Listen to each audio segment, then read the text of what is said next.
Beginilah kondisi SMP 12 Sungai Ambawang, yang beralamatkan Dusun Siak Desa Durian, Kecamatan Sungai Ambawang Kabupaten Kubu Raya Provinsi Kalimantan Barat. Kalau dilihat dari luar, bangunan SMP Negeri 12 Sungai Ambawang ini tegak berdiri kokoh, namun setelah kita telusuri dari satu ruangan ke ruangan yang lain baru terlihat.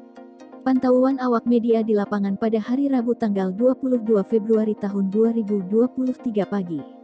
Kondisi bangunan SMP Negeri 12 ini sangat memprihatinkan, lantai dan plafon sudah banyak mengalami kerusakan.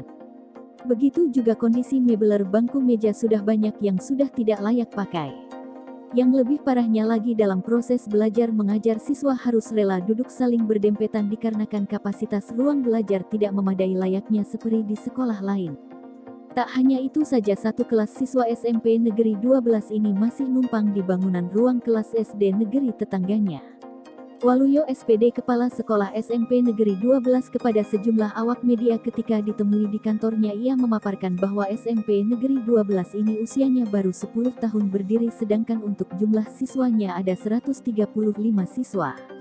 Sementara untuk ruang belajar hanya ada 3 ruang kelas, itu pun kondisinya sudah sangat memprihatinkan, sementara rombongan belajar rombel ada 5 katanya. Nah, ini kan ya kategori sekolah yang masih muda lah ya, karena dibangun pada tahun 2012, sekarang sudah 22, 10 tahun berdiri.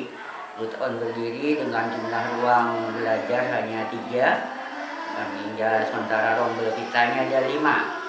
Lalu ada ruang kita, satu adalah meminjam SD, satu lokal, dan satu lokal lagi kita memanfaatkan lab ini untuk ruang belajar. Dengan yang lab ini siswanya cukup banyak, 45 dalam satu kelas, karena kemarin mau kita sekat itu rasanya nggak memungkinkan, karena kita juga perlu ruang belajar untuk yang agama Kristen.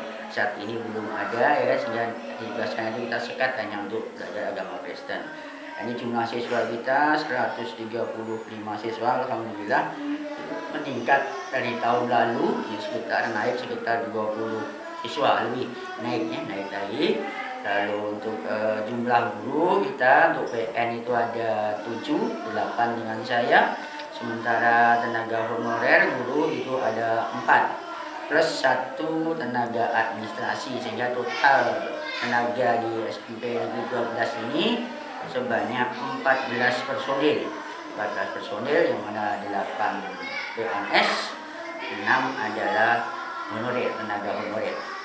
Jadi untuk memang kami mengharapkan adanya bantuan pemerintah supaya nanti sekolah kita ini berkembang dan sekolah ini bersaing dengan kontren nggak main. Takutnya nanti kalau kita menolak siswa dalam penerimaan siswa baru, otomatis orang akan cenderung lari ke kontren karena kita kekurangan ruang belajar nanti. Yang pasti itu, dan kita dapat melihat kondisi ruang belajar yang sudah ada memang perlu sekali mendapat rehab, karena memang hampir seluruh selasar, lantai bukan selasar ya, lantai itu retak-retak dan mungkin nanti dapat mengganggu kenyamanan pada proses pembelajaran. Dan alhamdulillah kita ini sudah siap lokal, tinggal pemerintah aja, mudah-mudahan tahun ini kita bisa mendapatkan bantuan RKB, ruang belajar baru, diharapkan seperti itu. Kalau rehab mungkin ya perlu sih, tapi lebih cenderung kita mengharapkan adanya RKB, karena kita untuk menyiapkan penerimaan siswa baru yang dari tahun ke tahun selalu meningkat. Kalau kita tolak nanti timbul gejolak masyarakat, sekolah dekat untuk masyarakat tapi ditolak. Bukan karena memang tidak ada ruangan, sehingga tahun ini kita satu kelas sudah melebihi kapasitas, karena kita berikan 45 siswa dalam satu kelas. Itulah kondisi sekolah saat ini di SMP Negeri 12 Sungai Ambawang. Terima kasih. Kalimantan Barat, Tim Media Kalbar mengabarkan.